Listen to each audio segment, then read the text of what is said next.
Hoy toca un tema fundamental, la sexualidad saludable, porque más allá del placer y el deseo, hay una parte que muchas veces se deja de lado, los cuidados que debemos tener para protegernos y tomar decisiones informadas.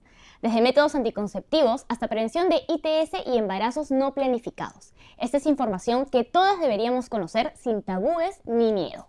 Bienvenidas a Rompe la Regla.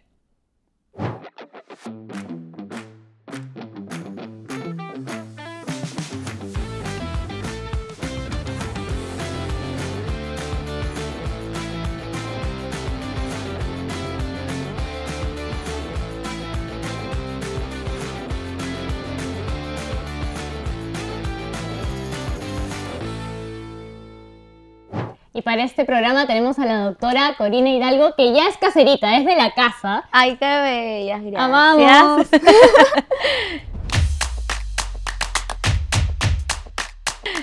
Explícame por qué es más fácil hablar de cualquier cosa menos de infecciones de transmisión sexual. Obvio, ¿quién quiere descubrir una infidelidad? ¿Tú sabes lo que difícil que es para un ginecólogo también decirle tienes una ITS? Es súper duro. Justo hoy día comentaba el caso de una chica que se iba a casar y tenía una infección de transmisión sexual y no me creía, entonces era como que es complicadísimo, tanto para la persona como para el médico que está atendiendo. Entonces, mi recomendación siempre ha sido, desde que estudié medicina, una vez al año hacerte un descarte de ITS. Es algo que no invertimos en esto. Es verdad, es caro, no es barato. Puedes hacerte los básicos, MINSA, Salud, lo pueden hacer, son exámenes de laboratorio, 1 minuto de tranquilidad. La mayoría de ITS no dan síntomas. La gran mayoría, o sea, no te va a dar nada, ninguna molestia. Sin embargo, puedes tener VIH, sífilis, hepatitis. Cuando nosotros tenemos relaciones sexuales, por ejemplo, con la regla o sexo anal, vamos a transmitir con mayor facilidad una ITS. Una de las frecuentes es hepatitis B. Existe la vacuna, vacúnense. La más frecuente es el VPH, es el virus del papiloma humano. De 10 personas, 7 lo tienen. Estamos expuestos antes de los 30 años al 80% de tener un contacto con el virus del papiloma humano. Sin embargo, tu cuerpo, sabiamente, va a combatir contra este virus y solo un pequeño porcentaje se queda infectado con el virus y esos son los que les tenemos que hacer seguimiento. Actualmente existe la vacuna para hombres y mujeres, desde los 9 hasta los 45 años. MINSA Salud ponen una dosis en niños, ahorita lo han extendido, si no me equivoco, hasta los 18 años. Entonces, mucha gente siente vergüenza y no deberíamos de sentir vergüenza. Actualmente hay bastante sexo ocasional. Yo siempre he recomendado doble protección. Si tú eres mujer y no quieres salir embarazada por nada del mundo, o estás con el chico que es súper divertido, pero sabes que no puede ser el padre de tus hijos, o no es el momento, claro. O simplemente no es el momento, que ahora es lo más frecuente, simplemente usa un anticonceptivo, si no estás dispuesta a tener esas alarmitas. Y también usa preservativo. El preservativo es lo único que te va a cuidar de una infección de transmisión sexual y no de todas. Por ejemplo, VPH solo te da una protección contra el 67%, Así es. No más. Y el preservativo masculino solo protege el área que tiene contacto con el pene, no más. Por ende, te pueden salir verrugas genitales. A mí me gusta mucho el condón femenino, ¿sabes? No lo promuevan mucho, pero el condón femenino es un aro más o menos así, o sea, es grandecito, y puedes jugar con el condón femenino, te lo puedes poner antes del acto sexual, así que si eres de esas chicas que salen y pueden tener sexo ocasional con cualquier persona, ponte tu condón femenino, no confías en nadie. Y por ahí como que tienes y ya estás más tranquila, entonces tienes más área cubierta para infecciones de transmisión sexual. Has hablado de muchos temas, pero primero quiero agarrar este sobre tener tu condón. Mucha gente dice, ya estoy tomando pastillas, entonces no necesito más protección. No, los hombres son mentirosos y las mujeres también. No nos quedamos atrás. Pero no solo por eso, sino porque, o sea, yo me puedo estar cuidando para no tener hijos, pero lo más importante para mí es justamente no contagiarme de nada. Nada te va a dar una protección al 100% y me da pena romper ese globo, pero nada te va a dar una protección al 100%, pero definitivamente vas a estar mucho más protegida si llevas un preservativo. Masculino o femenino, el que tú quieras. pero llévalo. O sea, es lo mejor que puedes hacer por ti. Y mira, yo también siempre les digo, lo hemos repetido, mira los genitales de la otra persona. Fíjate, tu novia tiene flujo, hay algo que te llama la atención, hay un granito, una pepita, le pica, se está rascando. O sea, ya, ok, hay que evaluarnos. Nadie pide una ITS, nadie pide tener molusco, nadie pide tener una verruga, pero si yo lo identifico, sé que algo está ahí mal, y a pesar de eso tengo relaciones sexuales, pues ya, o sea, estoy exponiéndote a ti y a mí y a todo el mundo, Y aparte eso de no tener miedo de decir, oye, no quiero. O sea, por más que ya estemos a punto, en verdad no, tengo una duda. Te vi algo ahí, mejor chequeamos. Ajá. Claro. Y cuando tienes un contacto nuevo sexual, no está de más pedirle un descarte de ITS. Totalmente. O sea, normalicémoslo. Y yo creo que es muy poco común ir a hacerte un chequeo porque sí. Sí. Y es súper necesario. Pero estamos rompiendo tabúes aquí, ¿eh? Rompe la regla. Rompe la regla y anda, hazte un chequeo. Es fundamental. Sí. Yo siempre recomiendo el chequeo anual, que es lo básico, pero si tiene factores de riesgo, ejemplo, sexo ocasional, tuve una infidelidad, soy infiel, una vez al año de repente no va a ser suficiente para mí. Hagamos un chequeo antes de, ¿no? Y miremos, el sexo oral, el sexo anal, acá no deberían de haber prejuicios, se practica en todo. En todas las personas tienen algún tipo de sexo que puede ponerlo de repente en un poquito más de riesgo, pero si lo disfrutas todo ok, no te sientas mal por eso también. El sexo es parte de la salud integral. Pero siempre hazte un chequeo preventivo. Y si es que tienes que recibir tratamiento, en el caso de los hombres que tienen harta suerte porque nunca tienen ningún síntoma, está bien. Si no tienen ningún síntoma, por favor, si sabes que estás teniendo relaciones con más de 2 personas, seas del sexo o género que tú quieras ser, sí es importante tratar a la otra persona también, si es que tengo algún síntoma. Eso me ha hecho pensar en un comentario que leí en el programa pasado, donde preguntaban, si no tengo ningún síntoma, ¿igual debo hacerme un Papá Nicolau? Sí, claro. El Papá Nicolau me descarta lesiones producidas por el virus del papiloma humano y solo detecta el 40% de ellas. O sea, un Papá Nicolau negativo no significa que tú no tengas VPH, ojo, o que no tengas una lesión, ¿no? Y creo que para eso hay un test Sí, específico. se hace el test de Covas o la tipificación contra el virus del papiloma humano, que no se hace en menores de 25 años porque, vuelvo a repetir, el 80% van a estar expuestos al VPH, o sea, de repente les va a salir positivo. Entonces tenemos que hacerlo, hay guías internacionales que dicen a partir de las 30, otros dicen a partir de los 25, cada cierto tiempo. En países desarrollados lo piden anualmente, es un examen súper costoso, Sí, no todo el mundo tiene acceso. Y aparte creo que en Perú tienes que mandar la prueba a un laboratorio. Depende, fuera. si es el Covas ya tenemos diferentes laboratorios que lo pueden hacer aquí, hay otros que se mandan afuera, va a depender con qué laboratorio trabaje tu médico, la institución en la que estés. Pero sí vale la pena hacerlo justamente para ver seguimientos, ver si tienen los de alto riesgo que me pueden producir cáncer, ¿no? Y con ello ir complementando con algunos otros exámenes que me ayudan a evaluar que un cuello esté sano. ¿Por qué? Porque el virus del papiloma humano puede producir no solo cáncer de cuello uterino, que es el más frecuente en la mujer. En el caso del hombre, por ejemplo, el VPH puede producir con más frecuencia cáncer orofaringeo, pero también produce cáncer de vulva, cáncer de ano, cáncer de pene, cáncer de vagina. Entonces, todas esas zonas debemos evaluarlo. Y no tienes que tener sexo anal para tener un cáncer de ano, ojo. O sea, no necesariamente. Ya el virus, de por sí, tener el contacto con los fluidos, me hace propensa a todos estos riesgos. Ahora, podríamos hablar de VPH una hora porque es un tema súper amplio y aparte es súper común en mujeres y en hombres. Sí, no hay que tenerle miedo. Hay vacuna, sin embargo, no muchos padres llevan a sus hijos Les a da vacunar. miedo. Porque además piensan que si los vacunan, ya les están diciendo, ya puedes tener sexo, cuando no necesariamente es así. Al igual que ponerle un anticonceptivo. Al igual que ponerle un anticonceptivo. Muchos papás como que no se rehúsan el hecho del anticonceptivo. A ver, pongamos una balanza.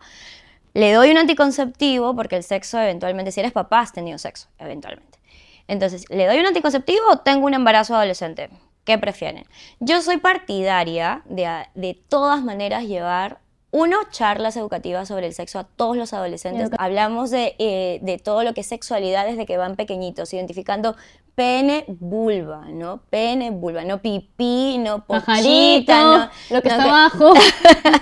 Mis partes prohibidas, ¿no? Yo reniego porque mis hijos en el colegio en el que están les han dicho mis partes prohibidas y yo que no soy prohibida, que son íntimas nada más, ¿no? Entonces tenemos que normalizar hablar de genitales, que tenemos que normalizar hablar de masturbación. El 50% de las mujeres se masturba, o sea, acá El 100%, no mentira.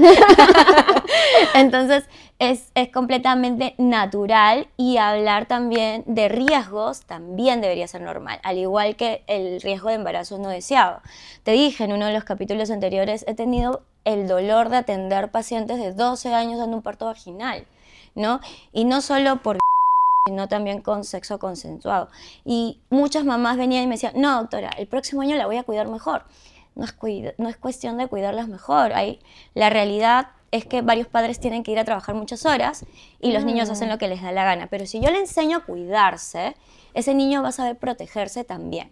Y también va a saber a verbalizar cuando esté vulnerable con Totalmente. un acto. Si tú le das información, va a poder decirte, esto no es lo que me enseñaron, eso no está bien. Si Sí, no le dices, puede no saber nunca. Y va a dar signos de alerta de que algo malo le puede suceder también. Entonces nos queda escuchar. Yo sé, tengo hijos, me pone la piel de gallina hablar de estos temas, pero sinceramente es importante, ¿no? O sea, nos tomaremos un shotcito de algo el día que venga y me diga, mamá, quiero tener relaciones, me sentiré dichosa, triste, todo al mismo tiempo, pero sí es importante darle el confort. Ok, perfecto, si yo no lo puedo hablar porque soy la mamá, tengo que llevarlo con el médico que él sí puede escuchar y con que se sienta en confianza. Eso es lo más importante. Este espacio llega gracias a Ibumejoral Mujer. Reduce la inflamación y alivia el dolor menstrual con Ibumejoral Mujer.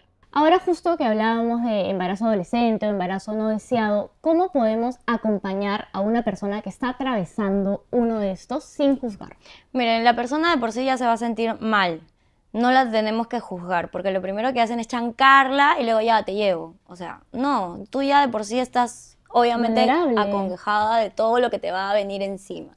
Entonces, acompañarlo es importante de todas maneras a una evaluación para que vean que todo esté bien. Para que vean sus opciones. Sí, en Perú no es una opción el aborto, todavía hay leyes en que están a favor, en contra, todavía está manejable. Entonces, sí, de todas maneras es un tema todavía sensible. Yo misma, que soy ginecóloga, mamá, soy producto de un embarazo adolescente, no tengo una posición clara porque obviamente aquí existe el criollismo. No te preocupes porque escuchamos, no juzgamos aquí. Obviamente, entonces es muy complicado, es un tema muy conjunto, ¿no? Hemos tenido, en los hospitales llegan chicas que abortan, uno que están así, les tenemos que salvar la vida porque están a punto de morir. Claro, es muy riesgoso. Y otras que también abortan y creen que el producto va a salir muerto, y no es así, tú abres la puerta y tienes a alguien sufriendo, ¿entiendes? Entonces, como gineco vemos esas dos cosas, son dos barreras. Tengo, como te digo, he visto niñas de 12 años, es muy amplio el tema. Entonces, lo más importante es acompañar y siempre aceptar lo que la paciente o la mujer vaya a decidir. Ningún ginecólogo aquí en Perú te puede decir que puede ser un aborto legal, porque no lo podemos recomendar, no es legal todavía. Al menos que se haga una junta médica, venga con muchas malformaciones, que pongan en riesgo la vida de la mamá. Claro. Exacto, que pongan en riesgo la vida de la mamá y bueno, en conjunto se decida, ¿no? Pero todavía no somos un país legal en ello. Claro. Igual es importante decir que cuando uno acompaña, no juzga y también entiende la decisión de la Sí, de la exacto. mujer, ¿no? Por ejemplo, O yo del en niño, consulta, obviamente les pregunto cómo te sientes, el acompañamiento psicológico, incluso si fue provocado o no. Las mujeres se olvidan de que tuvieron una pérdida y se olvidan que es algo sensible para muchas. Hay chicas que lo superan en 2 segundos, ¿ah? O sea, con ellas no pasó nada, fue como una regla, se sienten súper bien.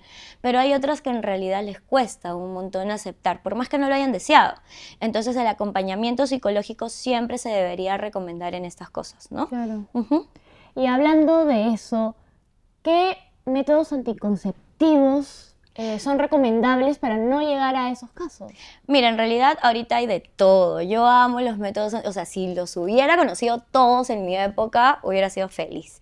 Hay pastillas, ampolla mensual, hay anillo vaginal, hay parche que se coloca en cualquier parte del cuerpo, hay anticonceptivos de larga duración, test hormonales que te pueden durar hasta 8 años, la T de cobre te puede durar 10, la mini T 5, y hay también los que van debajo del brazo, los implantes subdérmicos que te duran entre 3 a 5 años. La efectividad uno, si es joven, es adolescente o menos de 30, yo le recomendaría un método anticonceptivo de larga duración siempre y cuando su cuerpo se lo permita, porque no cualquier anticonceptivo es para cualquiera. Claro. Es real, o sea, para escoger un anticonceptivo lo ideal es que vayas a una consulta, ver tus factores de riesgo desde tu peso, tus hábitos, duermes bien, sufres de Antecedentes problemas familiares. psicológicos, exacto, cómo está tu útero, tienes quistes, todo eso influye para escoger un método anticonceptivo. Hasta tu piel, sufres de acné, no sufres de acné, ¿está bien? Pero si yo tengo un adolescente y yo ya sé que está teniendo intimidad, lo ideal son anticonceptivos de larga duración, porque los que son mes a mes, que es lo que a la mayoría le gusta, porque ves un sangrado mensualmente, tiene un efecto menor y tiene una tasa de falla un poquito más alta, porque va a depender de ti netamente. ¿Y qué tenemos? Adolescentes, universitarios, que obviamente en el estrés se perdió la pastilla, todo, y embarazados al mes siguiente, ¿no? Entonces, es importante tratar de que sea lo más efectivo. Y estos de larga duración tienen una eficacia por encima del 99.8%, o sea, como una ligadura de trompas, pero reversible. Éxito total. Éxito. Me hubiera encantado yo disfrutar de esas cosas. Bueno, en mi y época. aparte de eso, el condón, que también es súper importante Obvio. para justamente las ITS. La doble protección aquí, por Doble favor. Doble protección. protección. No estoy lista para ser mamá, aquí No doble quiero una protección. enfermedad. ¿Y por qué crees que justamente todos estos cuidados recaen sobre la mujer y no sobre los hombres? Ay, yo también quisiera preguntarle eso a las farmacias, por favor, ya, de una vez, un anticonceptivo hormonal para el hombre. ¿Por qué nosotras con todo? Sí, ¿Sí o porque no? nosotros sufrimos justamente también las secuelas o los cambios hormonales. Sí, pero ¿sabes qué? Hay muchos métodos anticonceptivos que incluso funcionan como parte del tratamiento en la mujer. Entonces, no nos enfoquemos en lo malo, sino enfoquémonos en lo bueno. Si tú escoges bien tu anticonceptivo, probablemente no tenga ningún efecto malo en ti. Perfecto. Y si hablamos sobre la pastilla del día siguiente. No hay que tenerle miedo a la pastilla de emergencia. Mira, a ver, anticonceptivos de emergencia hay dos. La pastilla y también está la T de cobre. Más efectiva es la T de cobre. Tú te la pones y ya se puede quedar como tu método anticonceptivo y sí o sí, lo más probable es que te venga un sangrado. No es milagrosa. Si ya te embarazaste esa pastilla de emergencia, por más Ya que te hayas metido fue. 1, 2, 3, 100, ya fue. Pero, Estás embarazada. a ver, igual puedes usar la pastilla de emergencia en un periodo. Sí, antes se decía que era 3 días, ahora se sabe que son 5 días, pero 5 tiene sus días. trucos, tiene sus trucos. Mientras la tome mucho más rápido, la efectividad es mucho más alta. La que compras en farmacia usualmente es más eficaz dentro de los 3 primeros días, sin embargo lo puedes usar dentro de los 5.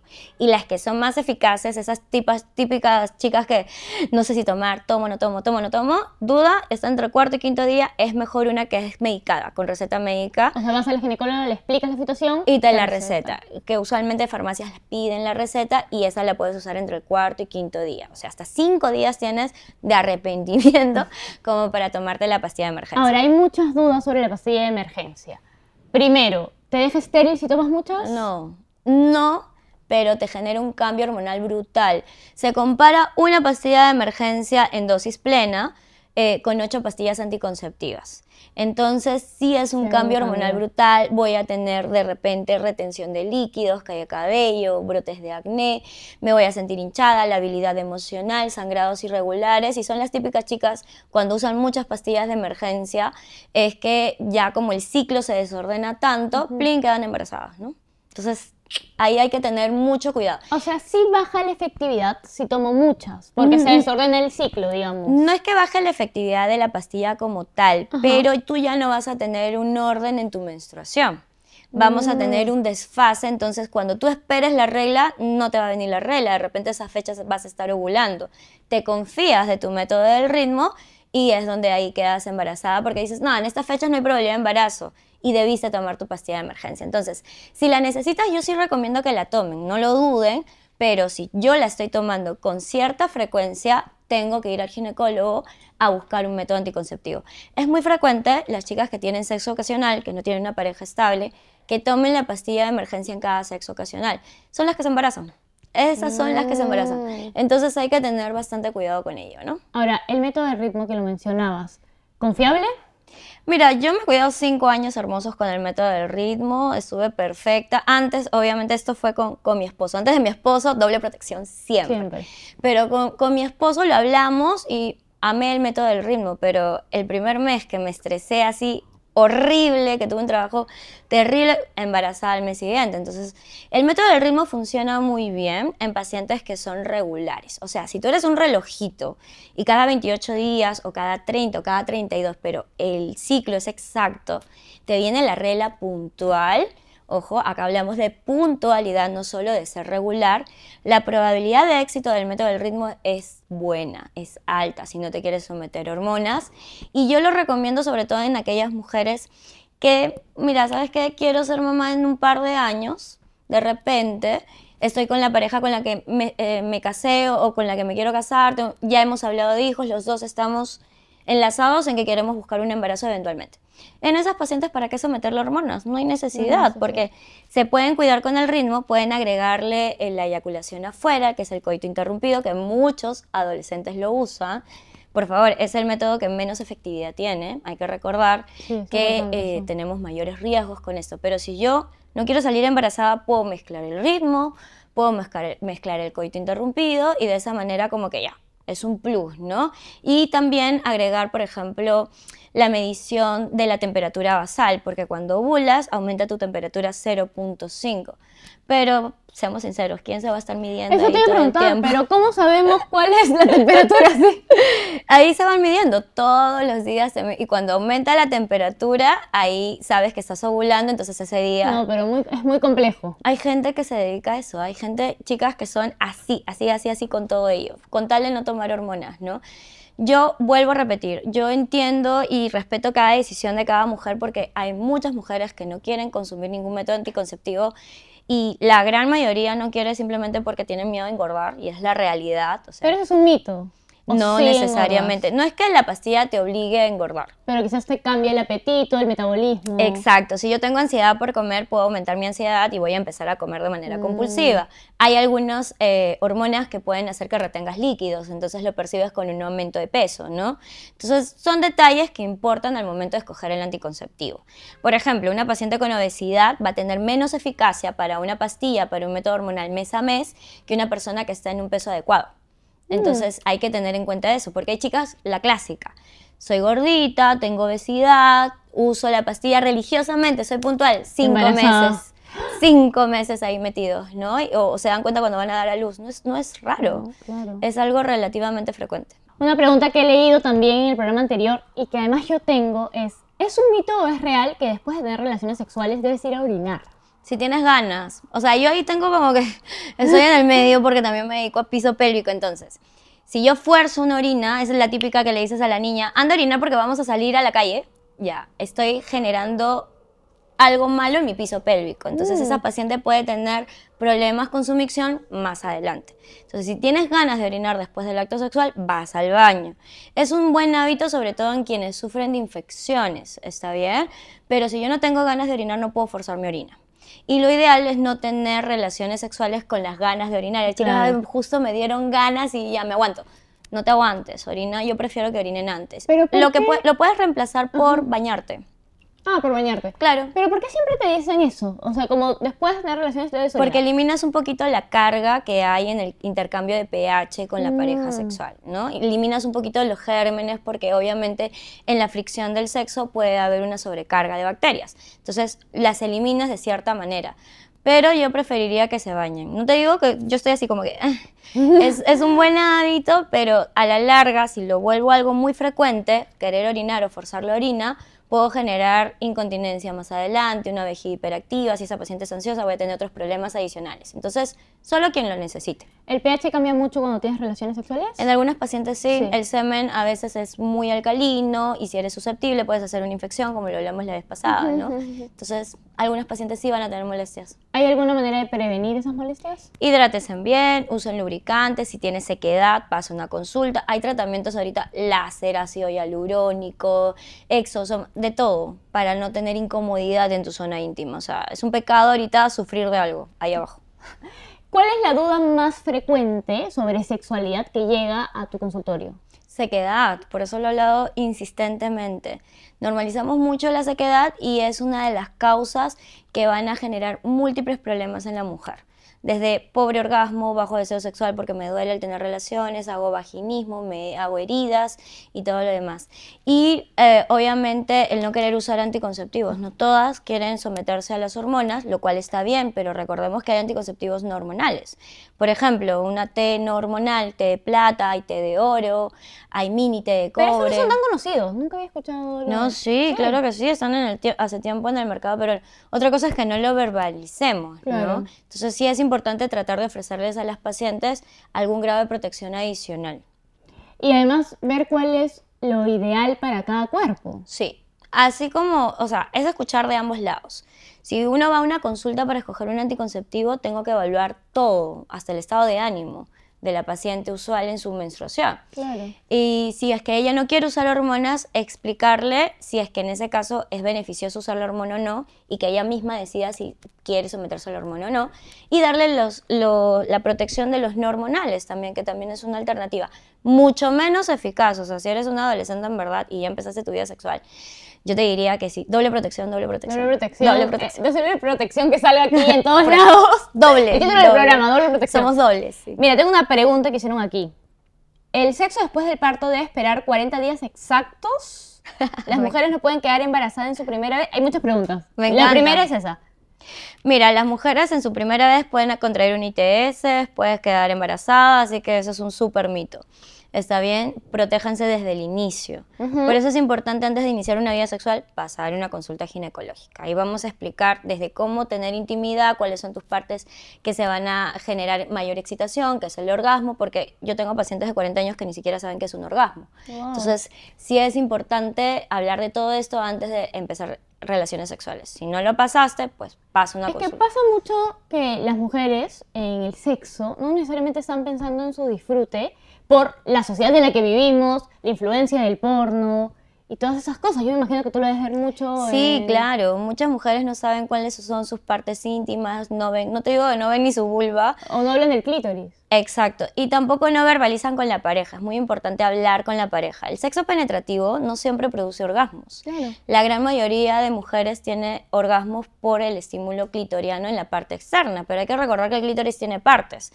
Entonces, por ejemplo, hay chicas que va muy bien con el sexo oral y a otras no les gusta recibir sexo oral, pero no porque no lo disfruten, sino porque les tocó una pareja que no sabe hacer sexo oral. Claro. Entonces, hay que normalizar pasar por sexología también, tanto hombres como mujeres, para aprender. Entonces, mientras lo hables con la pareja te va a ir mejor. Y si es que tú no disfrutas mucho del sexo, uno, hay que descartar causas orgánicas, porque hay enfermedades que afectan al clítoris, hay mujeres que tienen daños en su suelo pélvico por hábitos, por ejemplo, respirar mal durante el ejercicio físico, o hábitos constantes de Por pujar respirar constantemente mal por el ejercicio físico. durante el ejercicio físico. Yo puedo cargar pesas y todo, pero tengo que generar un buen hábito al momento de preparar ese suelo pélvico para hacer un ejercicio. Y eso lo aprendemos en terapia de suelo pélvico. O sea, para todo hay una educación, absolutamente para todo. Y para, por ejemplo, para disfrutar mejor, yo tengo que pasar por sexología. Si ya tuve experiencia sexual, no lo disfruto, debería pasar por sexología, por ginecología regenerativa y funcional, para ver que no haya ningún problema orgánico que te lo esté produciendo y si es así, solucionarlo. Y también por psicología si sufrimos de violencia, ¿no? Porque mucha gente arrastra bastante tiempo algunos traumas pasados, incluso el tipo de educación que recibiste en casa.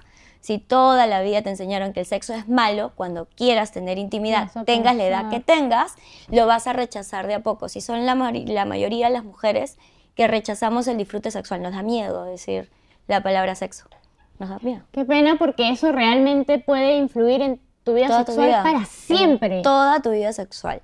Y somos hormonales, así no nos gusta escuchar. Definitivamente algunas mujeres, a medida que pasan los años, la calidad y el deseo sexual puede verse afectado. Disminuye nuestra hormona sexual, que es la testosterona, que lo puede hacer el estrés, la carga laboral, la falta de sueño, o simplemente la vejez. Va a disminuir los niveles de testosterona y nuestro líbido va a cambiar. Por eso ahorita hay diferentes alternativas para subir el líbido también, ¿no? ¿Cómo cuáles? el pele de testosterona o el chip de la juventud, que le han metido un montón de marketing. Pero hay geles, hay cremas, hay diferentes tratamientos, no solo de testosterona, sino los precursores que van a ayudar a que mi libido mejore. Claro. Ujú. Acá hay una, Ojo, otra que pregunta. igual Dime, no se dime. automediquen, porque siguen siendo hormonas. Claro, no, totalmente nos queda clarísimo que lo primero es sacar la consulta con el especialista. Ujú. Sí. Tengo una pregunta que justo dejaron hace un ratito. ¿Las vaginas se aflojan con muchas relaciones sexuales? Me encanta, esa es una pregunta de chico siempre. En realidad, no. El mío de todo chico es, el anterior era más grande, o sea, en realidad no. Pero ¿qué puede generar hiperlaxitud? Cambios bruscos en el peso. Estoy flaca, estoy gorda, estoy flaca, estoy gorda. Una cirugía bariátrica puede generar cambios en la laxitud de la vagina. Sufrir de hiperlaxitud, tener una enfermedad del colágeno como tal, va a generar hiperlaxitud a nivel vaginal. Tener embarazo mismo, el embarazo mismo, no necesariamente el parto, pero sobre todo el parto vaginal, siempre y cuando no estuve preparada y tuve un parto ya sea traumatizante o un parto precipitado, puede generar muchos cambios en el suelo pélvico. ¿Qué es lo más importante en esto? Por ejemplo, es tratarlo a tiempo. Justo hablábamos al inicio de recuperar la relación sexual a los 40 días, ¿no es cierto? La cuarentena que le dicen después del parto es para evitar infecciones, porque todavía ese sangrado que tienes no es una regla, sino que es tu útero que se va contrayendo y va eliminando.